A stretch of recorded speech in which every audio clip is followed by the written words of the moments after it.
Hello good morning. പുതിയ video എല്ലാവർക്കും സ്വാഗതം. എന്നാണ് വിശേഷം? അപ്പൊ കൊറേ ദിവസമായില്ലേ ചേട്ടനെ ഇടയ്ക്ക് വല്ലപ്പോഴും ഞാൻ കാണിക്കുന്നില്ല റീൽസിന്. ചേട്ടായി ഓടി ഒരുങ്ങി പെട്ടെന്ന് കടയിലോട്ട് പോകാനായിട്ട് കടയാണ് നമ്മുടെ ജീവിതമാർഗം. അതുകൊണ്ട് നമുക്ക് കടയിൽ പോയിരിക്കാൻ പറ്റും. അല്ല പോകുമ്പോഴേക്കാണെങ്കിൽ ഞാൻ ക്യാമറ ആയിട്ട് എടുത്ത് വല്ലപ്പോഴും കാണിക്കുന്നില്ലേ നിങ്ങള് റീൽസിന്റെ രൂപത്തിലാണ്. രാവിലെ പോയിട്ട് വരുമ്പം 8-8:30 അതെ, പിന്നെ വളരെ ക്ഷീണിച്ചു വരും. ഷോൾഡർ ഭയങ്കര വേദന, അങ്ങനെ ഇങ്ങനെയായിട്ട് അങ്ങനെ നിൽക്കും. അതെ, വേദനകളുടെ കഥ പറയാൻ പോയാൽ പക്ഷെ വേദന ഇല്ല. കാരണം വേദന എന്ന് പറഞ്ഞു കഴിഞ്ഞാൽ വേദനയുടെ മരുന്നിന്റെയും കഥകളായിരുന്നു. വേണ്ട, അതെല്ലാം വായിച്ചാണ് ഇങ്ങനെ അല്ലെ, ബോർഡ് വായിച്ച മതി. അപ്പൊ ഇന്ന് നല്ല സന്തോഷമുള്ള ഒരു ദിവസം. എന്നറിയോ, എനിക്കുള്ള ഒരു ഗിഫ്റ്റ് വന്നിട്ടുണ്ട്. ഇച്ചിരി മുമ്പ് എന്നെ ഒരു മോള് വിളിച്ചിട്ടുണ്ടായിരുന്നേ. അപ്പൊ ഞാൻ ചോദിച്ചു ആരാന്ന് ചോദിച്ചു. ഹലോ ആരായിരുന്നു എന്ന് ചോദിച്ചു. അപ്പൊ ഞാൻ പേര് ഇത് ചെയ്തിട്ടില്ല.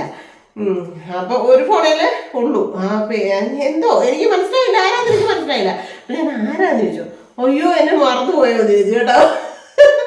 അപ്പൊ ഞാൻ പറഞ്ഞു മോനെ ഒത്തിരി പേര് വിളിക്കുന്നുണ്ട്, ആരാന്ന് ചോദിച്ചപ്പോഴത്തേനും പറഞ്ഞു സിന്ധുമ ഞാൻ ഈയിടെ ഒരു ഗിഫ്റ്റ് അയച്ചിട്ടുണ്ട്, സിന്ധുമയുടെ ഈ കിട്ടിയോ, അത് ഡെലിവറി ആയെന്ന് പറഞ്ഞുകൊണ്ട് ഇത് വന്നിട്ടുണ്ട്, എന്റെ ഫോണെ വന്നിട്ടുണ്ടെന്ന് പറഞ്ഞു കേട്ടോ. അപ്പൊ ഞാൻ പറഞ്ഞു ഇല്ല ഒന്നും വന്നില്ലല്ലോ. ഇല്ല മോനെ ഒന്നും വന്നില്ലല്ലോ എന്ന് പറഞ്ഞു. അപ്പൊ പറഞ്ഞു ഇല്ല അത് കൈപ്പറ്റി. അപ്പോഴാണ് ഞാൻ ഓർത്ത് ചേട്ടായി എന്നാ ചേട്ടാ എന്നോട് വിളിച്ച് പറഞ്ഞില്ല. ഞാൻ തൊഴിലുറപ്പിന് പോയിക്കല്ലായിരുന്നോ. അപ്പം ഒരു നല്ല ഗിഫ്റ്റ് വന്നിട്ടുണ്ട്. എന്നാന്നൊക്കെ നമുക്ക് നോക്കാം അല്ലേ. ഗിഫ്റ്റ് എന്ന് പറയുമ്പോൾ നമുക്ക് ഇനിയിപ്പം ചെറിയ കടുകാണ് ശരി, നമുക്കൊരു ഗിഫ്റ്റ് സന്തോഷം, ഭയങ്കര ആകാംക്ഷയാണ്. അത് എല്ലാം അതെ. നമ്മളിപ്പോ ഒരു പരിപാടിക്ക് ഒരു മത്സരത്തിന് സ്റ്റേജിൽ കയറിയാണേലും കളിച്ച് നമുക്കൊരു സമ്മാനം കിട്ടും. നമുക്ക് സമ്മാനത്തിന് അതിന്റേതായ ഒരു വിലയുണ്ട്. അതെ, അപ്പൊ തന്ന മോൾക്കും ഫാമിലിക്കും ഒത്തിരി താങ്ക്സ്. അപ്പൊ എന്തായാലും പൊട്ടിക്കാലേ ഇടായി. ഞാൻ കത്രികയൊക്കെ എടുത്തിട്ട് സെറ്റ് ആക്കിക്കൊണ്ട് വെച്ചേക്കാണ്. ഇച്ചിരി ഇങ്ങോട്ട് പവറിലോട്ട് നിന്നിട്ട് എന്നാണ് നമ്മുടെ സ്റ്റാൻഡ് പൊട്ടിപ്പോയിട്ടുണ്ട്. അപ്പം അതും കളഞ്ഞു, അത് കഴിഞ്ഞും കളഞ്ഞു, എല്ലാം കളഞ്ഞു. ഇപ്പൊ 5-6 സ്റ്റാൻഡ്. അപ്പൊ അടുത്ത സ്റ്റാൻഡ് വരുന്നുണ്ട്. അതും ഈ പറഞ്ഞോടൊക്കെ ഉണ്ട്.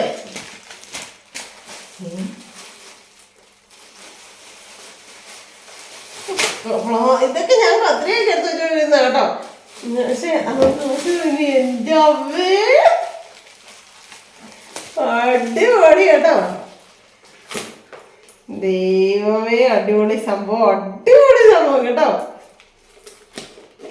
ബാഗാണ്, ഹാൻഡ് ബാഗാണ് കേട്ടോ. എവിടെയെങ്കിലുമൊക്കെ പോകുമ്പോഴ് കാര്യമായിട്ട് എല്ലാം ഇതിനകത്തൊക്കെ വെച്ച് കൊണ്ടുപോയിക്കോട്ടെ എന്ന് കരുതി നല്ല സെറ്റ് ഒരു ഹാൻഡ് ബാഗാണ്. ഇത് ചെറിയ കള്ളിയുണ്ട്, പുറത്ത് ചെറിയ കള്ളിയുണ്ട് ഫോണൊക്കെ ഇടാനായിട്ട്. നല്ല രസമല്ലേ, എന്റെ പോലെ. ഇത് കമ്പനിയുടെ ഒക്കെ തോന്നി. ഇതിനൊക്കെ ഭയങ്കര വിലയും കാര്യങ്ങളും ഒക്കെ ആയിരുന്നു. ഇങ്ങനെ ഞാൻ ഇതൊന്നും അറിയുന്നില്ല കേട്ടോ. ഇങ്ങനെ ഓരോ അയച്ച് തന്നു കഴിയുമ്പോൾ പിന്നെ നമ്മൾ എന്താ ചെയ്യാൻ പറ്റും, എന്തെങ്കിലും പറയാൻ പറ്റുമോ.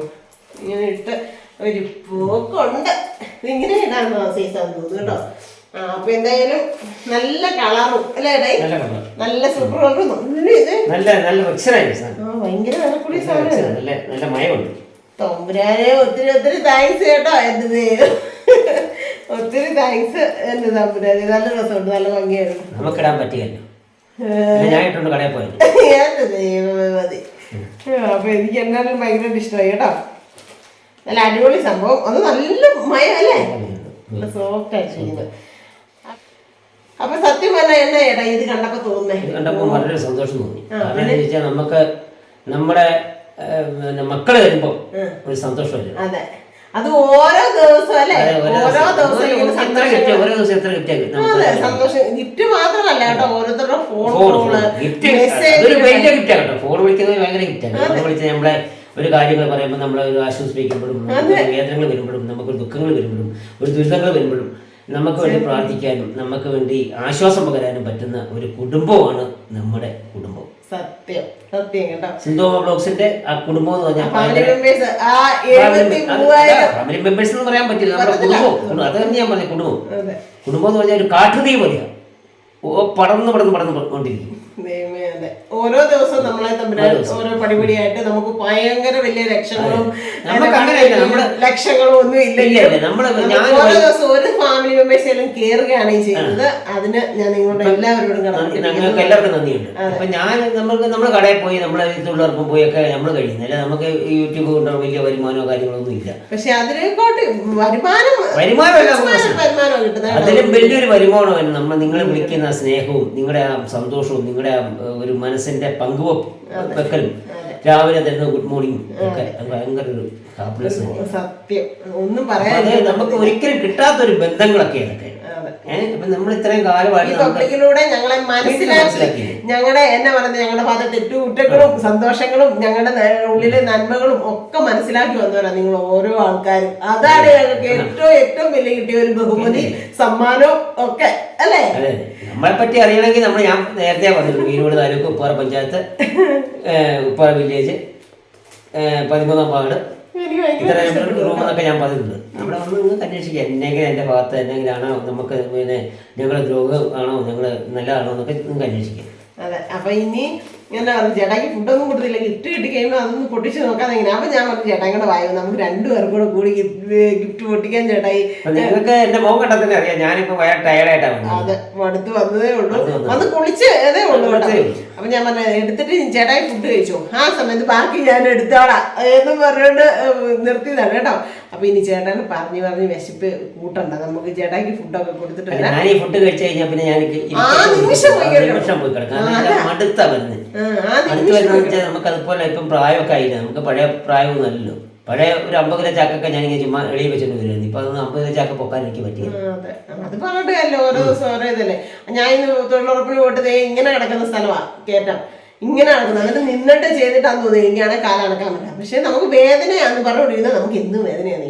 ആ സമയത്ത് നമ്മൾ ഇതൊന്നും മൈൻഡ് ചെയ്യാതിരുന്നേക്കാവോ ഒരു പ്രശ്നവും ഇല്ല. അല്ല ഞാൻ രാവിലെ വേദനയാണ്, രാത്രി വേദന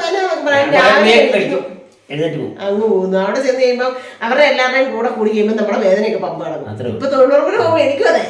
ഇന്നാണെങ്കിൽ ഒരു വലിയ സംഭവം ഉണ്ടായേ, ഒരു അമ്മാമ്മയുണ്ട് കേട്ടോ ഞങ്ങൾക്ക്.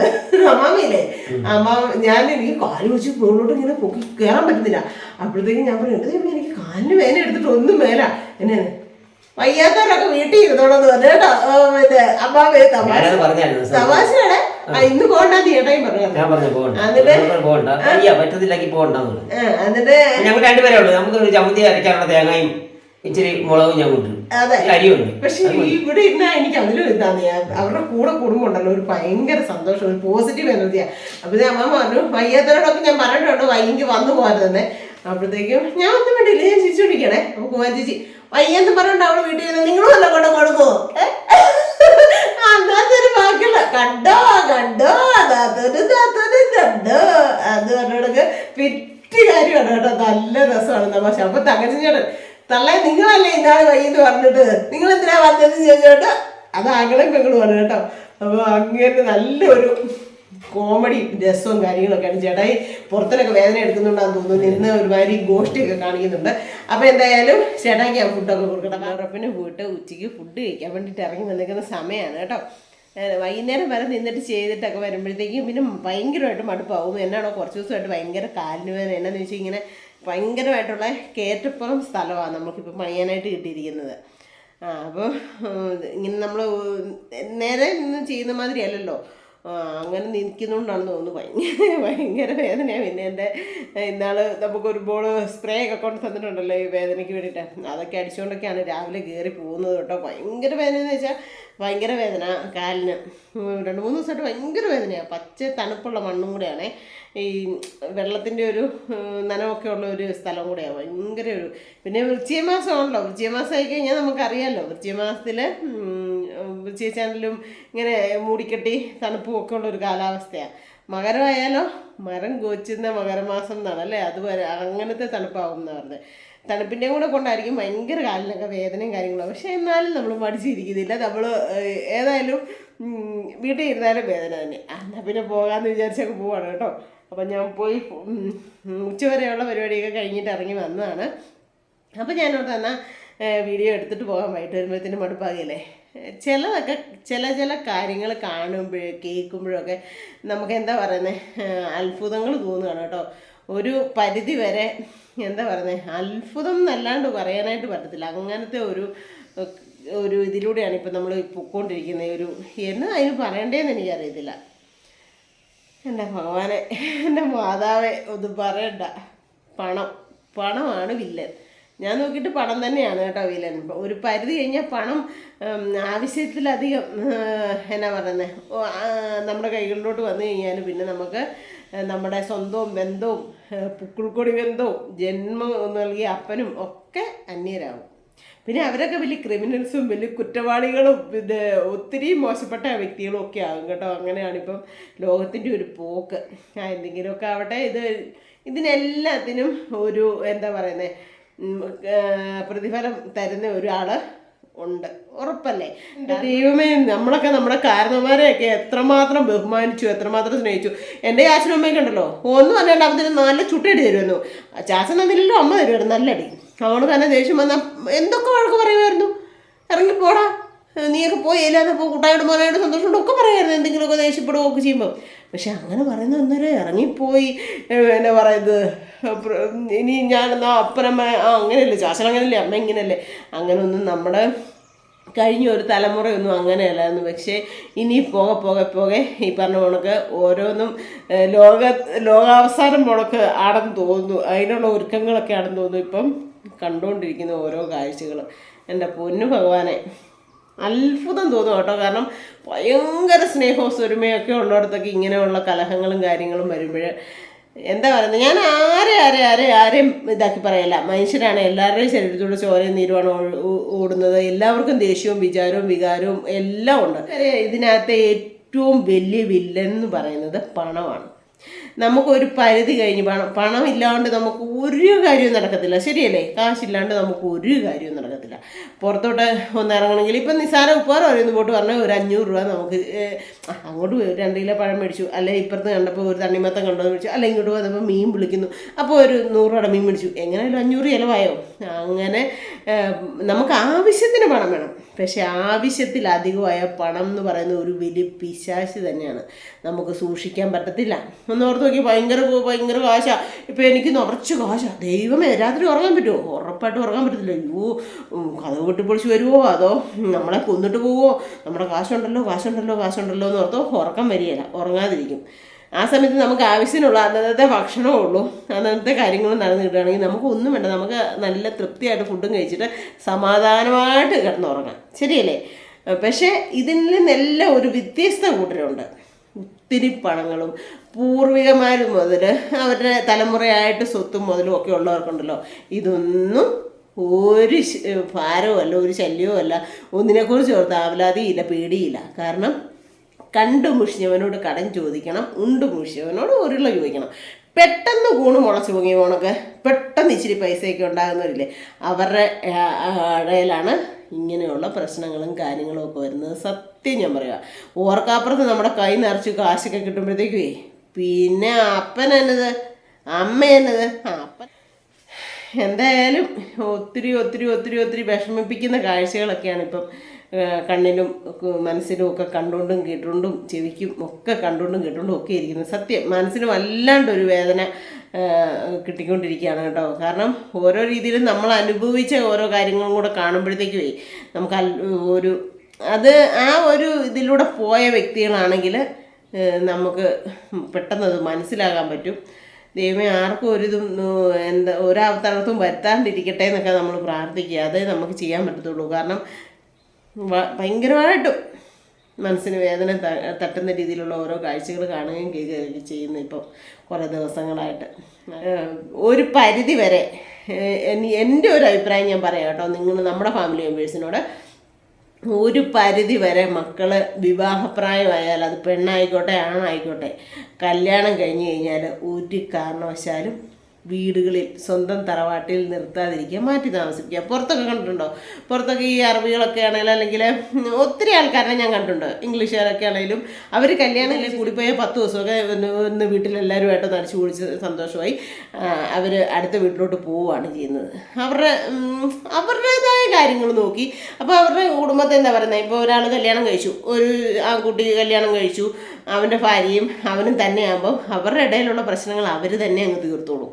ഇതൊരു പരിധി വരെ ഏറ്റവും നല്ലൊരു കാര്യം കല്യാണം കഴിച്ചു കഴിഞ്ഞാൽ കൂടിപ്പോയാൽ ഒരു 10-15 ദിവസത്തിൽ കൂടുതൽ കൂടെ നിർത്താതെ അവരെ മാറ്റി വേറെ താമസിപ്പിക്കുകയാണെങ്കിൽ അവരുടെ കുടുംബത്തുണ്ടാകുന്ന പ്രശ്നങ്ങൾ അവരും ലെവലാക്കിക്കോളും, നമ്മുടെ കുടുംബത്തിലുള്ള പ്രശ്നങ്ങളും നമ്മളും ലെവലാക്കിക്കോളും. അപ്പോൾ ഈ പറയുന്ന വലിയ വലിയ പ്രശ്നങ്ങൾ വരികയില്ല.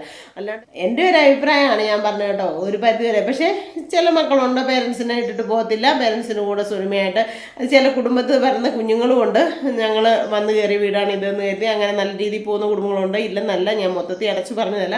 ഒരു പരിധി വരെ രണ്ട് കുടുംബത്തിൽ സമാധാനപരമാവും. ഇനിയിപ്പം അങ്ങനെ ഈ കല്യാണം കഴിച്ച് മാറുന്ന മക്കളുടെ വീട്ടിൽ ഇച്ചിരി കറിക്ക് എരിവ് കുറഞ്ഞോ, അവർ തമ്മിൽ തീർത്തോളും. അങ്ങനെയാകുമ്പോൾ പ്രശ്നം ഒരു പരിധി വരെ ഇങ്ങനെയുള്ള ഈ ഇഷ്യൂസും പ്രശ്നങ്ങളും കാര്യങ്ങളും ഒന്നും ഇല്ലാണ്ടിരിക്കും ഒരു പരിധി വരെ. ഉറപ്പിന് പോകുമ്പോൾ ഉണ്ടല്ലോ, എൻ്റെ കണ്ണെല്ലാം ഇങ്ങനെയാണ് കേട്ടോ, പൂക്കൾ, ചെടികൾ, കാര്യങ്ങൾ കണ്ടോ, നല്ല രസമില്ലേ? ഇതൊക്കെയാണ് എൻ്റെ പരിപാടികൾ. പൂക്കളൊക്കെ കാണുമ്പോഴത്തേനും എനിക്ക് ഭയങ്കര ഇഷ്ടമാണ് കേട്ടോ, ഭയങ്കര ഹരമാണ്, ഭയങ്കര ഹരം. ഇനി മല കയറാൻ തുടങ്ങിയപ്പോൾ ഫോണിനകത്ത് പോയിട്ട് മിണ്ടാൻ പോലും പറ്റത്തില്ല കേട്ടോ, ശ്വാസം മുട്ടുന്നതാണ് കൈ പോകും. എല്ലാവരും എന്നോട് ചോദിക്കാറുണ്ട് ചിലപ്പോഴൊക്കെ ചില വീഡിയോ, എന്തിനാ ഈ കണ്ണു മുഴിപ്പിക്കുന്നത് എന്താണെന്ന് അറിയത്തില്ല. എൻ്റെ അപ്പൻ്റെ പാരമ്പര്യം കേട്ടോ, അപ്പൻ അങ്ങനെ കണ്ണു മുഴിപ്പിക്കുക എന്നാണ്, ഞാനും കണ്ണു മുഴിപ്പിക്കും, അറിയാണ്ട് വരുന്ന കേട്ടോ. ഇന്ദിരാമ്മേനെ കണ്ടില്ല, ഇതിലെ പോകുന്നുണ്ട്. പക്ഷേ ഇന്ദിരാമ്മയുടെ അവിടെ ഇതാണ്, ഇന്ദിരാമ്മയുടെ ഇതിലെ കയറിപ്പോട്ട് ഇന്ദിരാമ്മേനെ കഴിഞ്ഞ ഇത്രയും ദിവസമായിട്ടൊന്നും കണ്ടില്ല. നല്ല സുന്ദരം വീടല്ലേ, നല്ല. ഇന്ദിരാമ്മ നേരത്തെ ആ മുകളിലാണ് താമസിച്ചുകൊണ്ടിരുന്നത്, അത് കഴിഞ്ഞാണ് ഈ വീടൊക്കെ വെച്ചത് കേട്ടോ. അപ്പം കയറ്റം കഠിനം ശരണമയ്യപ്പ എന്ന് പറഞ്ഞുകൊണ്ട് കയറാൻ തുടങ്ങാം കയറ്റം. കണ്ടോ, അങ്ങ് താഴെ തുടങ്ങി ഒരുക്കി തട്ട് തിരിച്ച് ഞങ്ങൾ കയറി വരുന്ന കേട്ടോ. അത് വേറൊരാളുടെ സ്ഥലമാണ്. ഇപ്പോൾ ഇത് നമ്മുടെ ഉപ്പാറെ ഉള്ള ജിമ്മ് നടത്തുന്ന പിള്ളേരുടെ സ്ഥലമാണ് കേട്ടോ, ഇന്ദിര ചേച്ചിയുടെ. അപ്പം എന്താണ്ട ഇപ്പോൾ ഇവിടെയാണ് ചെയ്യുന്നത്. ഇത് കണ്ടോ, ഇങ്ങനെ ഒരുക്കി തട്ട് തിരിക്കണം. അത് എല്ലാവരും കയറിപ്പോയി, ഞാൻ താഴെ നിൽക്കുക കേട്ടോ. കണ്ടോ, ഇനിയത്തത് ഭയങ്കര പടുകളയാണ് കേട്ടോ. പടുകളയെന്ന് വെച്ചാൽ പടുകളയാണ് കണ്ടോ. കുമാരി ചേച്ചീനെ കണ്ടോ, എല്ലാവരും ഉണ്ട് കേട്ടോ. അപ്പം ചെറുകടിയൊക്കെ കിട്ടിയിട്ടുണ്ട് കേട്ടോ, ഉഴുന്നുവട, ഉള്ളിവട. എല്ലാവരും ഒരുക്ക് കഴിഞ്ഞിട്ട് ഇത് കുടിക്കുക കേട്ടോ, താരങ്ങളല്ല. അപ്പം വേണ്ടേ, ഞാനും കഴിക്കുമോ, ഞാൻ ഇന്നൊന്നും കഴിക്കാതെയായിരുന്നു വന്നത്. ഒരു ഉള്ളിവട കഴിക്കാമെന്ന് വിചാരിച്ചു. എന്തായാലും സമയം ആയിക്കൊണ്ടിരിക്കുന്നു കേട്ടോ, തൊഴിലുറപ്പിന് പോകാനുള്ള സമയം ആയിക്കൊണ്ടിരിക്കുന്നു. അപ്പം ഞാനോർത്തു എന്തായാലും നിങ്ങളോട് ഇങ്ങനെ ഇച്ചിരി നേരം സംസാരിച്ചൊക്കെ ഒരു വീഡിയോ എടുക്കാമെന്ന് വിചാരിച്ചു. ഒരു പരിധി വരെ ദൈവം എന്നെ രക്ഷിക്കുകയാണ് ചെയ്തേക്കുന്നത്, എന്നെ രക്ഷപ്പെടുത്തുക തന്നെയാണ് ചെയ്തേക്കുന്നത്. ആരും വിട്ടുവീഴ്ച മനോഭാവമില്ല. അത് അപ്പനോടായിക്കോട്ടെ, അമ്മയോടായിക്കോട്ടെ, മക്കളോടായിക്കോട്ടെ, ആർക്കും വിട്ടുവീഴ്ച മനോഭാവമില്ല. പണ്ടെന്ന് പറഞ്ഞാൽ അങ്ങനെയല്ല, കാരണവന്മാരെ കണ്ടു കഴിഞ്ഞാലേ മക്കൾ കട്ടിലിന് അഴുകി കയറുന്ന ഒരു കാലം ഉണ്ടായിരുന്നു, പേടിച്ചിട്ട്. കാരണം അത്രയും ബഹുമാനമുള്ളൊരു കാലം. ഇപ്പം മക്കളെ ആരും അടിക്കുമോ? അടിക്കത്തില്ല. അച്ഛനമ്മമാർ പുന്നാരിച്ച് എന്നാ സാധനം പറഞ്ഞാലും അതെല്ലാം വാങ്ങിച്ചു കൊടുത്ത് പുന്നാരിച്ച് വളർത്തും. ഒരു പരിധി വരെ വളർത്തു ദോഷം തന്നെയെന്നേ പറയാൻ പറ്റും. ഒരു അഭിപ്രായം ഞാൻ നിങ്ങളോട് പറഞ്ഞതാണ് കേട്ടോ. ഒരു പരിധി വരെ നമ്മൾ ആരെയും പിടിച്ച് കൂടെ നിർത്തി ഇതാകാണ്ടിരിക്കുക. ചിലരൊക്കെ പറയും, അയ്യോ അവർ കളവിക്കുന്നു, അങ്ങനെ ആകാനാ ഇങ്ങനെയാണ്. അതൊക്കെ നെവർ മൈൻഡ് പോലും ചെയ്യരുത്. കാരണം ഒരു പ്രായം വരെ നമ്മുടെ കുഞ്ഞുനാളിൽ മുതൽ കഷ്ടപ്പെട്ട് നമ്മൾ ഈ ലെവലെല്ലാം കഴിഞ്ഞ് ഉറക്കളക്കേണ്ട സമയത്ത് ഉറക്കളച്ച്, ഫുഡ് ഉണ്ടാക്കി കൊടുക്കേണ്ട സമയത്ത് ഫുഡ് ഉണ്ടാക്കി കൊടുക്കേണ്ട, അപ്പി കോരേണ്ട സമയത്ത് അപ്പി കോരി എല്ലാം നോക്കിയിട്ട് തന്നെയാണ് ഇത്രയും അങ്ങ് ആകുന്നത് അല്ലേ. അല്ലാണ്ട് ഉണ്ടാകുമ്പോഴേ ഇത്രയും വലിയ ശരീരമായിട്ടാണോ വരുന്നത്? ഒരിക്കലുമല്ല. അപ്പം നമ്മുടെ ആ ഒരു സ്റ്റേജ് അവരും മനസ്സിലാകണം, അവരും ആ ബുദ്ധിമുട്ടറിയണം. അയ്യോ കൊച്ചു ഉറങ്ങുമെന്ന് അറിയില്ല, ഇന്ന് ഉറങ്ങാൻ പറ്റുമോ എന്നറിയത്തില്ല രാത്രി എന്നൊക്കെ പറയുന്ന മക്കളെ നമ്മൾ കണ്ടിട്ടില്ലേ എന്ന് പറഞ്ഞുകൊണ്ട് അങ്ങനെ ഉറക്കളച്ചാണ് നിങ്ങളെ ഓരോരുത്തരെയും വളർത്തിയെന്നുള്ളതൊക്കെ അപ്പം മനസ്സിലാവും. അതുകൊണ്ട് ഒരു പരിധി വരെ എൻ്റെ ഒരു അഭിപ്രായത്തിൽ ഇങ്ങനെയുള്ള ഓരോ കാഴ്ചകൾ കാണുന്നതിൻ്റെ അടിസ്ഥാനത്തിൽ ഞാൻ പറയുകയാണ്, കല്യാണം കഴിഞ്ഞോ മാറ്റി കിട്ടുള്ളൂ. അവരവരുടെ കാര്യം നോക്കി ജീവിക്കട്ടെ, സ്വസ്ഥത സമാധാനമുണ്ടല്ലോ. പിന്നെ അമ്മായിയപ്പൻ കോടാലി എടുത്തു, അമ്മായിയമ്മ വാക്കത്തി എടുത്തു, ഇതൊന്നും കേൾക്കണ്ടല്ലോ. ഒരു പരിധി വരെ ഏറ്റവും നല്ലൊരു കാര്യം അതാണ് കേട്ടോ. അപ്പോൾ എനിക്ക് ഇത്രയൊക്കെ പറയണമെന്ന് തോന്നി. എന്താ പറയുന്നത്, ചെറിയ ചെറിയ കാഴ്ചകളും കാര്യങ്ങളും കാണുമ്പോഴത്തേക്കും അറിയാണ്ട് പറഞ്ഞു പോകുന്നതാണ് കേട്ടോ. പക്ഷേ ഞാൻ എന്നാ പറയുന്നത്, വേറെ ആരെയും ഇതിനകത്ത് ഒരു കാര്യത്തിലും ഉൾപ്പെടുത്തിയൊന്നുമല്ല. പബ്ലിക്കിന് മുമ്പിൽ കാണുന്ന ഒരു കാഴ്ചയെ ഞാനിപ്പോൾ പറഞ്ഞത്. അതുകൊണ്ട് ഒരു പരിധി വരെ അപ്പൻ്റെ അമ്മയുടെയും കണ്ണുനീരിൻ്റെ വിലയുള്ളോ ഞങ്ങളുടെ കണ്ണുനീരിന് വിലയില്ലേ എന്നൊക്കെ ചില മക്കൾ ചോദിക്കാറുണ്ട്. പക്ഷേ അപ്പൻ്റെ അമ്മയുടെയും കണ്ണുനീരിൻ്റെ പോലെ ഒരു മക്കളുടെയും കണ്ണുനീരിന് വില വരുമെന്ന് എനിക്ക് തോന്നുന്നില്ല. കാരണം ആ അപ്പനും അമ്മയും എന്തേരം പീഡ സഹിച്ചാണ് ആ മക്കളെ ഈ ലെവലാക്കിയത്. അവരുടെ കണ്ണുനീരിനും വില വരും. കാരണം അവരുടെ മക്കൾ അവരോടിങ്ങനെ ദുഷ്ടതരങ്ങളൊക്കെ ചെയ്യുമ്പോൾ, അവരുടെ മക്കളോ കണ്ണുനീര് കുടിപ്പിക്കുമ്പോൾ അന്ന് അവരുടെ ആ കണ്ണുനീരിനും ദൈവം ഫലം കൊടുക്കും. വേണ്ട, നമുക്ക് നമ്മുടേതായ സ്വന്തം കാര്യത്തിൽ ഇങ്ങനെ സന്തോഷത്തോടെ മുമ്പോട്ട് പോകുമ്പം ദൈവം നമ്മളെ സമൃദ്ധമായിട്ട് ഓരോ പടിയായിട്ട് അനുഗ്രഹിച്ചുകൊണ്ടിരിക്കുകയാണ് ചെയ്യുന്നത്. അപ്പം നമ്മളായിട്ട് ആ ഒരു ഇത് തമ്പുരാൻ്റെ മുമ്പിൽ ഉള്ള ആ ഒരു ഇത് നിലനിർത്തിക്കൊണ്ട് പോകണമെന്ന് എനിക്ക് ആഗ്രഹം. ഒരു പരിധി വരെ എനിക്ക് പറയാനുള്ളത്, ദൈവത്തെ ഓർത്ത് മറ്റുള്ളവരെ ആരെയും, അച്ഛനമ്മമാരെ എന്നല്ല, ആരെയും വേദനിപ്പിക്കാണ്ടും വിഷമിപ്പിക്കാണ്ടും എങ്ങനെയെങ്കിലും മുമ്പോട്ടേക്ക് സന്തോഷമായിട്ട് ജീവിക്കാൻ പറ്റുമെങ്കിൽ അങ്ങനെ ജീവിക്കുക. അതെ, അത്രയേ ഉള്ളൂ ഇന്നത്തെ എനിക്ക് പറയാനായിട്ട്.